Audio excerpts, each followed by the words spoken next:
Hey, Courtney Rose here, and Eric Osborne. Hey! hey, and today, look at what we Our have. special This friend. beautiful lion's mane. What? Hericium erinaceus. It's beautiful, but it's maybe not the most beautiful lion's mane that we've ever seen. Yeah. It's late season. I just happened to see this fine friend hanging out in a maple tree across from my son's school, and sorry neighbor, I went into your yard without permission and picked the mushroom off of the tree. It's good to get permission, but you've asked before, I thought. Yeah, but last year. It wasn't the same house, and it was a busy time of day, and it was really early. Wow. And I thought I can just get it real quick and they'll never know. What if somebody did that to our yard? Well, a lion's mane in my yard would never last this long. True, very true. So that's a good opportunity for me to show you some details about this mushroom. So it is a little bit over mature. You can probably guess from the browning on the top of the mushroom. It started to dry out a little bit, but the pore surfaces, these spines, are still nice and soft. It's got a good squish to it, so it's still quite moist.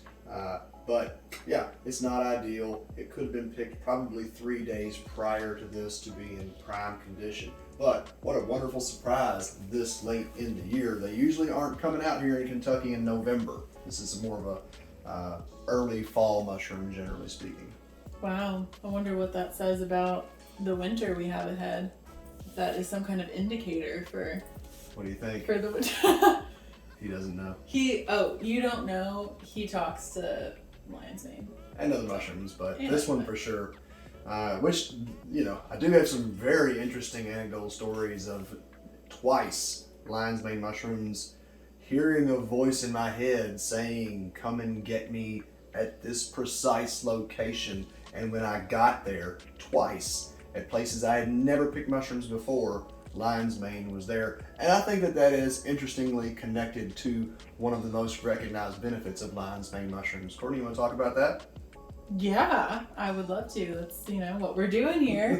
Yeah, that's actually what I was thinking is, well, that makes a lot of sense considering that this mushroom is so closely associated with the nervous system and brain health. So, yeah, of course they're talking to us.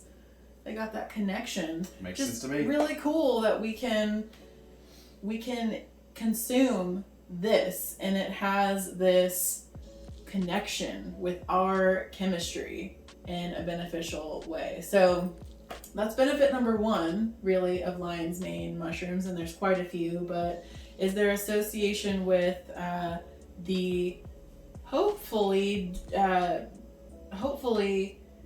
decrease in dementia and Alzheimer's. We don't really know if that is actually the case with humans because there's only been studies done on mice and in test tubes. But there is some substantial evidence that shows that, well, we know that lion's mane will regrow myelin sheath at the end of nerve cells, which, who doesn't want to be regrowing new brain cells all the time? I need more brain cells, I feel like. You do you need more brain cells? We all do. Yeah, I definitely need them. To make this video, I think I should have probably eaten a piece of that before I started talking. It's also another reason why lion's mane is often part of a microdosing regimen. There is a general belief that psilocybin and lion's mane mushroom are synergistic. So both of them, positively impacting cognitive health and function. There are human studies around improved cognitive function in lion's mane. So those are out there. You can find them. I think the study says something like over 3 months of time when studied with people, their mental abilities to solve problems and things like that improved. They did immediately decrease after stopping eating the lion's mane, but during the 3 months time they were taking it, it seemed to help their ability to think. So don't stop eating lion's mane. Yeah, just keep eating them forever.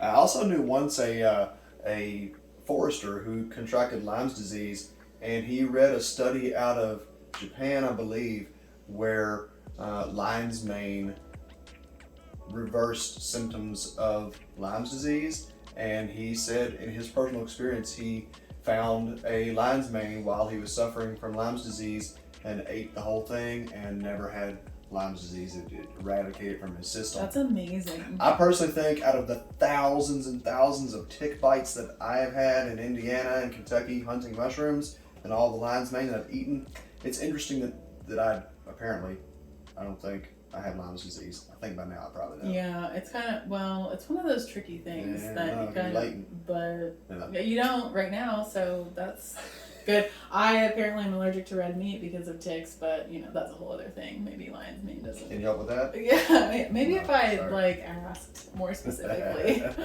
Yeah, so also lion's mane has been shown to help reduce symptoms of depression and anxiety when studied. And an interesting fact here, when studied in a group of menopausal women that ate cookies with lion's mane every day for a month, they found a reduction in their symptoms of anxiety, which is pretty cool. That is pretty cool. Historically, one of the most widely known benefits of lion's mane mushroom is its ability to alleviate symptoms of ulcers and even gastrointestinal cancers. In Japan, where this mushroom has been historically consumed for a very long time, there is a long-standing belief that it has the ability to heal ulcers and even GI gastrointestinal tumors. But there's actually been some studies that show that this is possibly true as well, not just from anecdotal. Yeah, well, studies in animals and mice with tumors, when fed lion's mane extract, their tumors either reduced or went away, which is pretty cool and makes a lot of sense when we consider that our gut is considered to be our second brain, and all of the nerve endings, and with all of the nerve endings in our gut, definitely makes sense that lion's mane would be helping those nerve endings as well. There was something also I read about it limiting a unhealthy bacteria in the gut that can contribute to ulcers as well. So yeah, there's so much that we don't know. This species comes out of a genus that has probably 10 to 15 different edible varieties. Lion's mane, as I've already mentioned, is Hericium erinaceus, but there's Hericium americana, Hericium albiatus. There's a bunch of, they're not all called lion's mane mushrooms, but some of them are called like bear's head tooth and monkey head.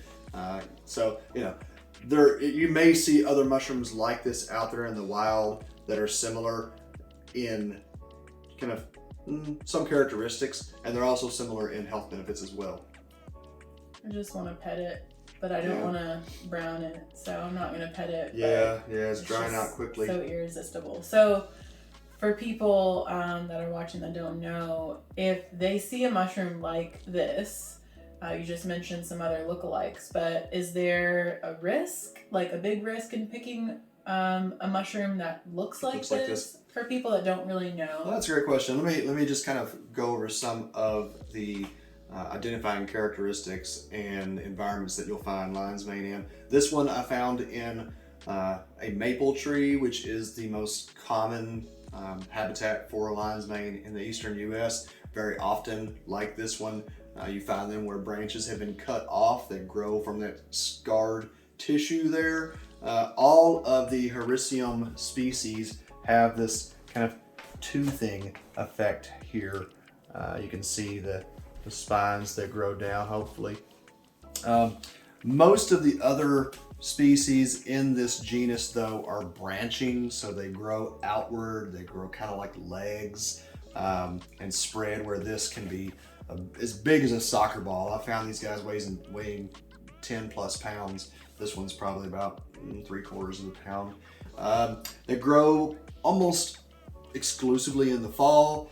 They like the cooler temperatures. As a cultivator, you find that if you grow lion's mane at temperatures above 70 degrees, that they have a bitter taste. Whereas if they're kept, like 65, 68 degrees, they are nice and sweet and are often reminiscent of some kind of like a seafood, a scallop or a crab. The Hericium americana is incredibly delicious. It tastes almost exactly like crab legs. But there's really no dangerous look-alike.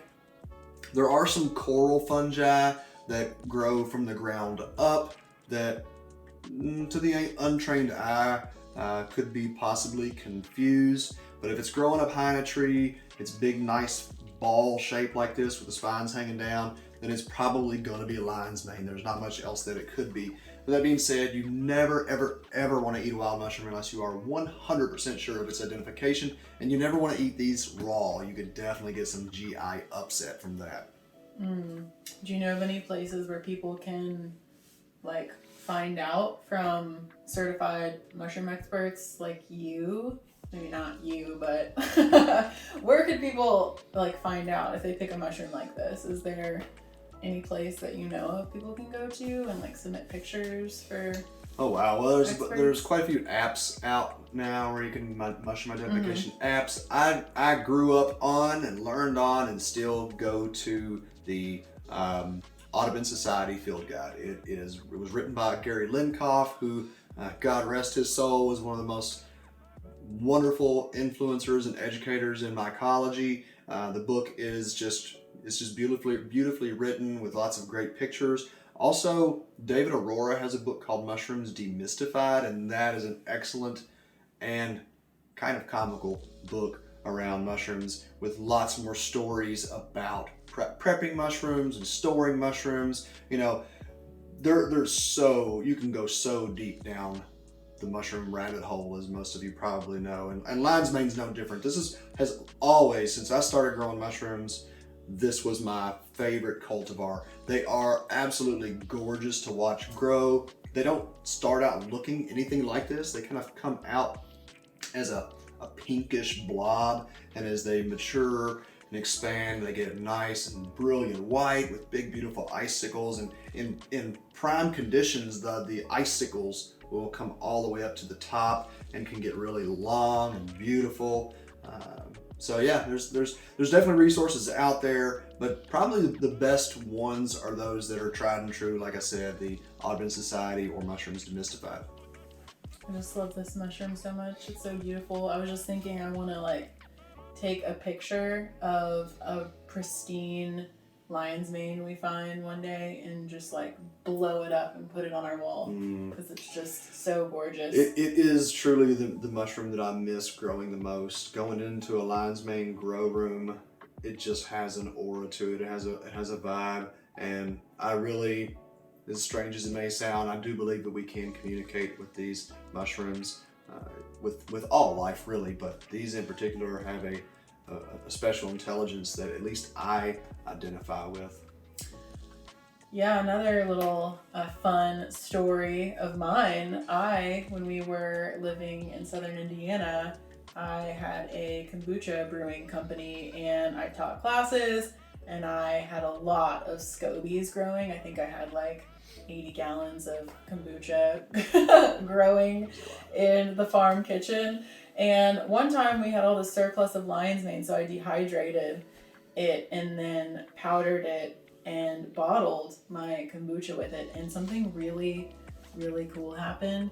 The lion's mane in there just like turned into this gelatinous mass and started growing inside of the bottle, which is not common. Like for any other extracts that I put in kombucha, that never happened.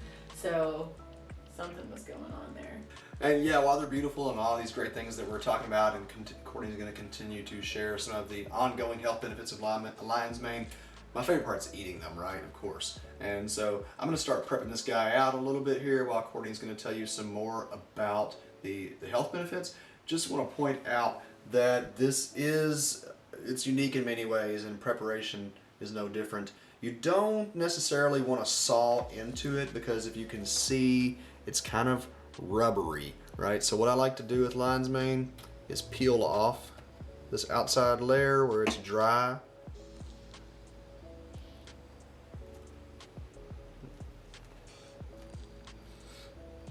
Peel that off. Whoop. And so, wow, it looks like a... You see that? So pretty. Yeah, I know. we could probably make like a several part video on lion's mane. There's just so much cool information out there on lion's mane. But another great benefit, along with many other mushrooms actually, is the reduction of diabetes symptoms and improvement in heart disease when these mushrooms are consumed. And you may be thinking to yourself, as I would be and I do, well, Courtney, Eric, I can't go out in my neighborhood and find an old maple tree and pick a lion's mane off of there. Like, is there any other way I can find this mushroom so I can get all these great benefits? And thankfully, in today's day and age, there are quite a few ways you can obtain this mushroom. Probably, if I had to guess, there's a local cultivator near you that might be growing these mushrooms. So you may just look around, do a quick Google search, local gourmet mushrooms, or type in your city and state, and you'd be surprised how many people are out there trying to make a go and a living with a small mushroom farm that are growing these mushrooms. You can also go online. There's so many mushroom products right now. So you do have to be careful as far as what you buy. You want to avoid mushroom products from China because of the mushroom's ability to absorb radiation and other toxins.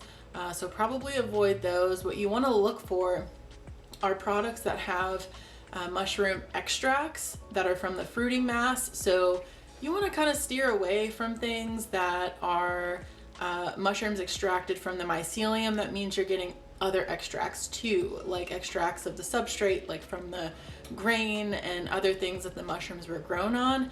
You really don't want that. We get plenty of grains in our diet, so you just look for the fruiting body extract when you're buying extracts. You can get them in powdered form, you can get them in tincture form, so that's a great way to consume lion's mane. You can also buy the dried fruiting bodies online as well, but just again, be careful, and when you're sourcing lion's mane, just ask questions from whoever you're getting it from. So I figure now is a good time to tell you all about FreshCap mushrooms.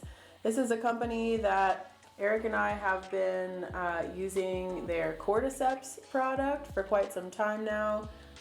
Which cordyceps is great for the lungs if you don't know, but they also have all kinds of different mushroom extracts in powder form, in capsule form. I think they even have gummies, but we like this company because of the quality that they provide. I mentioned in the video that you want to avoid getting mushroom extracts that are extracted from the mycelium, because then you're getting grain in your products and you really do not want that. And FreshCap makes sure that they extract the fruiting bodies. So that's one reason we like them so much. They also do third-party testing regularly on all their products. As I mentioned in the video, you definitely don't want toxicity when you're taking your mushrooms for health benefits. So you can rest assured with FreshCap that you're getting the highest quality mushroom extracts. In their lion's mane product, you get 60 servings when you buy the powder with a little scoop. And again, the extract is from the fruiting body, so that's definitely what you want. We have linked below the website. We are an affiliate with FreshCap, so it does help us a lot if you click that link and use that to purchase products with them. Okay, back to the video. And you can even grow your own. You can buy grow kits from a number of different suppliers. Of course, Paul Stamets and Fungi. Perfecta is one, Field and Forest is another, but there are a lot of great companies out there that will sell grow kits to you, and you can very easily fruit these in pretty much the average American household. Keeps temperatures, especially in the wintertime, low 70s. Really, you want us to get into the 60s, but you can do a lot with this on your own. Yeah, and if you find a local cultivator near you and you want to try growing them yourself just for funsies, ask them if you can get a grow bag of lion's mane, and most likely they'll be happy to accommodate. Alright, so what do you do with the mushroom when you get it here? Alright, you can see I've trimmed off most of the dark brown. There's still a little bit of browning on the spines there, but that's going to be okay. It may have a little bitterness to it, but I want to get as much out as I can out of this mushroom. We're going to keep it kind of simple here and just do a simple saute. Like I said, often this is reported as having a kind of a crab-like or seafood-like taste and texture, and that is overall true, but it can vary, and it really just tastes like the mushroom. So I'm just breaking it off into chunks here. These also do really well on the grill. These are actually the best mushroom for the grill. I'm glad you brought that up. You can take these mushrooms, particularly when you grow them, they usually fruit in, I don't know, clusters about twice the size of my fist. And you can take those and marinate them for just 20 or so minutes in your favorite marinade whole, and then throw them on the grill. Let them get nice and crispy on the outside, and they'll be chewy and meaty on the inside. It is phenomenal. Now that I've got into the inside of the mushroom, it's firm. See how nice and bright white Oh my and firm gosh. that is? We can actually just slice it here. All right, and so while we're gonna let them, they're gonna crisp up in a little bit of oil, but to finish them off, we're gonna use butter. That really brings out the flavor. Just a little butter, salt, and garlic, and these mushrooms are exquisite. Another aspect of lion's mane to consider is across the board with mushrooms, all mushrooms are the best non-animal source of vitamin D, which is really, really important for our overall health. So mushrooms are so much like meat, vitamin D, high in protein, and also they have umami, which is that succulence that you get when you eat meat. And there are not many things that offer that to cuisine. So I'd also like to say that, like meat, mushrooms have different parts of the mushroom can taste different and have different textures. My favorite part of the lion's mane is absolutely where these little spines get nice and crispy. You can see, delicious. I'll give Courtney a little taste. Aww. Oh gosh, it's really hot. Yeah, this one should be cooled off by now. Thankfully it is. Good. Oh my gosh, it's so good. Mm-hmm.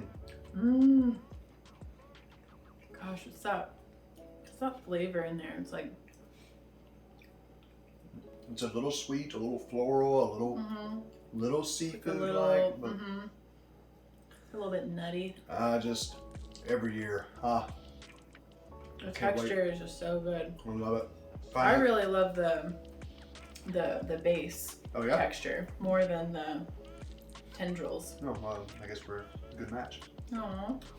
Alternatively to cooking them, you can dry them and tincture them with alcohol. Or powder them and use them as a seasoning.